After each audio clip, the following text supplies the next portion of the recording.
जी हाँ, दोस्तों आज की इस वीडियो के माध्यम से बात करेंगे MP college UG PG admission cancellation process के बारे में। दोस्तों, जैसा कि आप सभी को पता है इससे पहले मैंने एक वीडियो अपलोड किया था जिसमें मैंने आपको बताया था कि जो हमारा एडमिशन्स होता है उस एडमिशन को कैंसल करने का जो तरीका क्या होता है। अगर आपने मध्य प्रदेश के किसी भी गवर्नमेंट एंड प्राइवेट कॉलेज में BA, BCom, BSc, MA, MCom, MSc, LLB, LLM, BLLB यानी कि यूजी और पीजी के किसी भी कोर्स में एडमिशन लिया है ई प्रवेश काउंसलिंग के माध्यम से, तो दोस्तों जो एडमिशन कैंसल करने का जो तरीका क्या होता है वो मैंने आपको बताया था, ठीक है।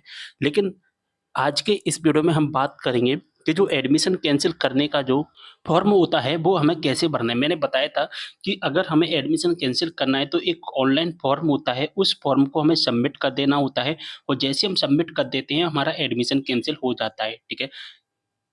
तो दोस्तों जैसा कि आपको पता है जैसे कि आपने ए कॉलेज में एडमिशन लिया लेकिन अब आपको बी कॉलेज में ट्रांसफ़र करना है। तो ट्रांसफ़र करने के लिए सबसे पहले क्या करना होगा, हमें यहाँ से एडमिशन कैंसल करवाना पड़ेगा, ठीक है।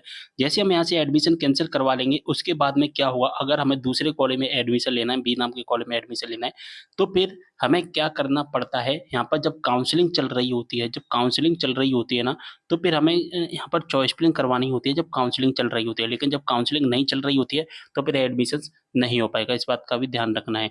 या फिर ये भी तरीका होता है एडमिशन कैंसल करने की, जो बहुत सारे कारण हो सकते हैं।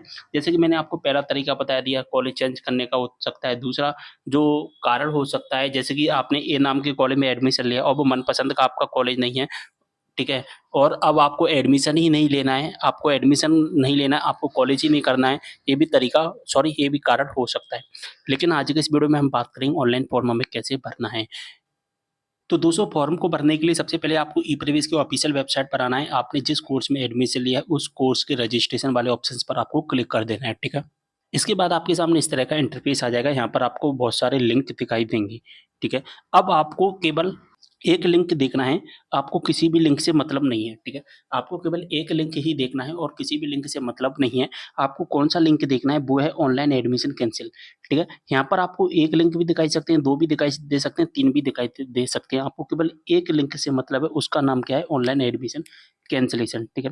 और दोस्तों ये लिंक होता है ना, राउंड बाय राउंड चेंज होता रहता है, डेट है इसकी चेंज होती रहती है, ये बार-बार एक्टिवेट होता रहता है, डीएक्टिवेट होता रहता है। तो अगर वेबसाइट पर आपको ये लिंक दिख रहा है तभी आप फॉर्म है जो कि सबमिट कर पाओगे, अपना एडमिशन कैंसल कर पाओगे। अगर आपको ये लिंक नहीं दिख रहा है तो आप फॉर्म को नहीं भर पाएँगे और एडमिशन अपना कैंसल नहीं कर पाएँगे, ठीक है? इसके बाद हमारे सामने इस तरह का इंटरफेस आ जाएगा, यहाँ पर हमें अपना रजिस्ट्रेशन नंबर डाल देना है, जो भी 224 से स्टार्ट होगा या 124 से स्टार्ट होगा आपका 2024 में जो भी आपका एप्लीकेशन नंबर है फिल कर देना, ठीक है? यहाँ से डेट ऑफ बर्थ फिल कर देना, यहाँ से आपने जो पासवर्ड क्रिएट किया था एडमिशन लेते टाइम पर, उस पासवर्ड को फिल कर देना। अगर आप अपना पासवर्ड भूल गए हैं, तो यहाँ से फॉरगेट योर पासवर्ड पर क्लिक करके अपना पासवर्ड फॉरगेट कर सकते हैं।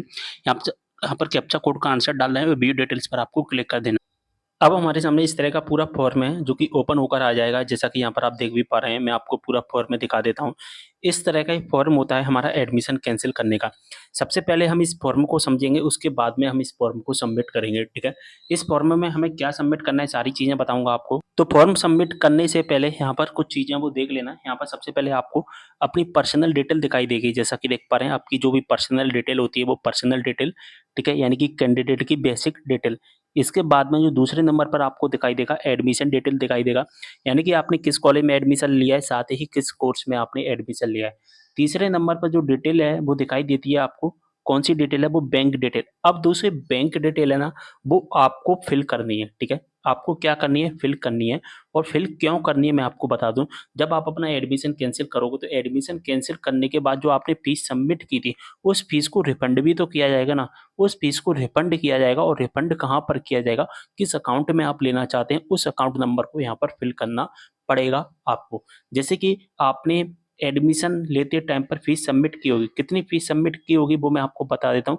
देखिए, इस बार जो रूल रखा गया था ₹5000 तक का रखा गया था, ठीक है? 5000 तक का रखा गया था, मतलब कि क्या है, जिन स्टूडेंट ने देखिए एक सबसे पहले एक बात समझना, जिन स्टूडेंट ने फर्स्ट राउंड में एडमिशन लिया था, जिन स्टूडेंट ने फर्स्ट राउंड में एडमिशन लिया था 2024 की हम बात करें तो 2024 में रूल था कि आपको पूरी की पूरी राशि जमा करनी होगी। अगर आपने फर्स्ट राउंड में एडमिशन लिया था और आपने फर्स्ट राउंड का एडमिशन कैंसल किया है, तो आपने जितनी भी फीस सबमिट की थी वो आपकी रिफंड हो जाएगी, ठीक है?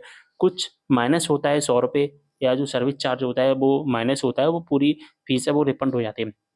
चाहे आपने 10,000 रुपये सबमिट किए हो, चाहे 4,000 सबमिट किए हो, चाहे 10 जो 12,000 15,000 फर्स्ट राउंड में कितनी भी आपने जो फीस सबमिट की थी पूरी की पूरी आपकी रिफंड हो जाएगी।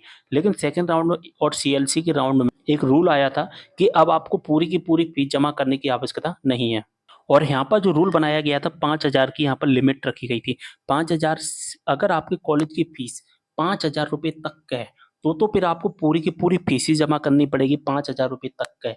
लेकिन ऐसे स्टूडेंट जिनकी फीस जिनके कॉलेज की फी 5,000 रुपये से ज़्यादा है, जैसे कि 6,000 7,000 8,000 रुपये फीस है, तो वहाँ पर भी एक लिमिट रख दी गई कि मान के चलिए आपके कॉलेज की 8,000 फीस है, तो इसमें से केवल फर्स्ट इंस्टॉलमेंट 5,000 ही सबमिट करना है, बाकी के 3,000 आपकी बाद में जमा होगी।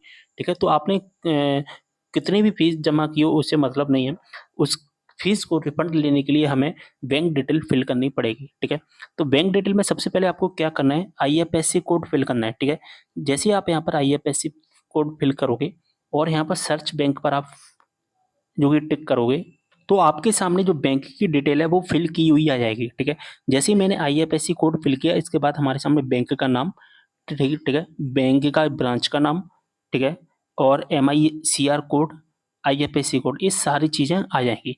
अब आपको फिल क्या करना पड़ेगा, अपना अकाउंट नंबर, ठीक है, यहाँ पर अपना अकाउंट नंबर कंफर्म करना है और अकाउंट होल्डर नेम यहाँ पर फिल करना है। ठीक है? इसके बाद गेट वेरिफिकेशन कोड पर क्लिक करना है। जैसे आप गेट वेरिफिकेशन कोड पर क्लिक करेंगे, आपके रजिस्टर मोबाइल नंबर पर एक मैसेज जाएगा, एक ओटीपी आएगा, उस ओटीपी को यहाँ पर फिल कर देना है। ठीक है? ओटीपी फिल करने के बाद में आपको यहाँ पर सबसे नीचे कैंडिडेट रिमार्क में फिल करना है कि आप एडमिशन कैंसिल क्यों करवाना चाहते हैं। आप कुछ भी चीज़ें फिल कर सकते हैं, जो भी आपका रीजन है उस रीजन को यहाँ पर फिल कर देना। इसके बाद एडमिशन कैंसिलेशन वाले लिंक पर क्लिक कर देना। जैसे ही आप इस पर क्लिक करेंगे, आपकी जो एडमिशन कैंसिलेशन रिक्वेस्ट है वो सबमिट कर दी जाएगी। इसके बाद हमारे सामने एक रिसिप्ट आ जाएगी, उस रिसिप्ट को फिल कर देना। ठीक है? और 2 से 3 दिन के अंदर हमारा जो एडमिशन कैंसिल कर दिया जाएगा। बात आती है फीस रिफंड की, तो फीस रिफंड कब तक होगी? तो फीस रिफंड होने में टाइम लगता है। मैंने इससे पहले एक वीडियो बनाया था, उसमें मैंने बताया था कैंसिलेशन प्रोसेस वाले में वीडियो में कि फीस रिफंड होने में स्टूडेंट के मेरे पास कमेंट आ रहे हैं कि 2 महीने लग रहे हैं, 2 महीने से ज़्यादा लग रहा है फीस को रिफंड होने में, यानी कि 60-70 दिन 80 दिन तक लग रहे हैं फीस को रिफंड करने में। अगर ज़्यादा टाइम लग रहा है आपके फीस रिफंड होने में, तो आपने जिस कॉलेज में एडमिशन लिया था वहाँ से कॉन्टैक्ट कर सकते हैं। फिर आप हायर एजुकेशन डिपार्टमेंट के कस्टमर केयर पर भी कॉल करके अपनी इन्फॉर्मेशन ले सकते हैं। ठीक है? या ज़्यादातर जो इन्फॉर्मेशन है वो आपको कॉलेज से ही मिल जाएगी कि आपकी फीस है वो कब तक रिफंड होगी।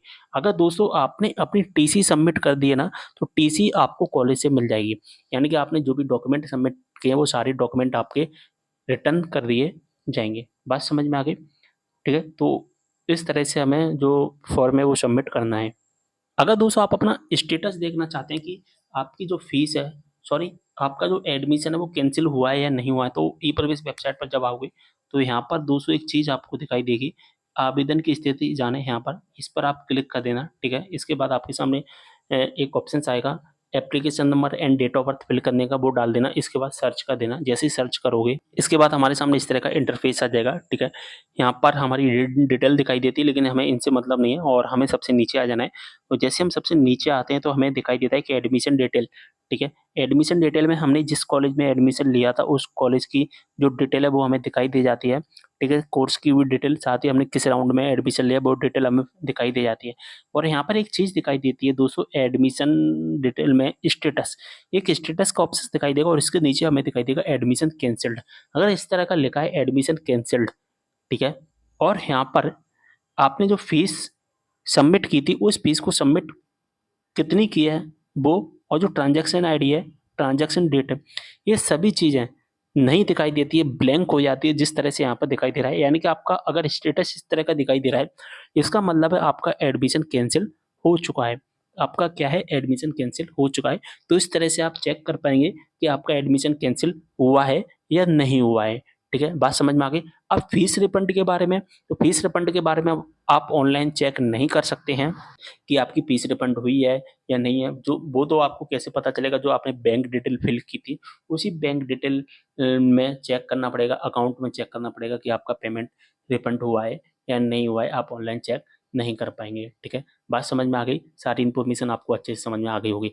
अगर आपको अब भी कोई भी डाउट है तो आप मुझे कमेंट करना, मैं अगली वीडियो में उस कमेंट को पिक करने की कोशिश करूँगा, ठीक है? इंस्टाग्राम पर भी फॉलो कर लेना, लिंक आपको डिस्क्रिप्शन बॉक्स में मिल जाएगा। मिलते हैं अगली वीडियो में एक और जानकारी के साथ, तब तक के लिए बाय।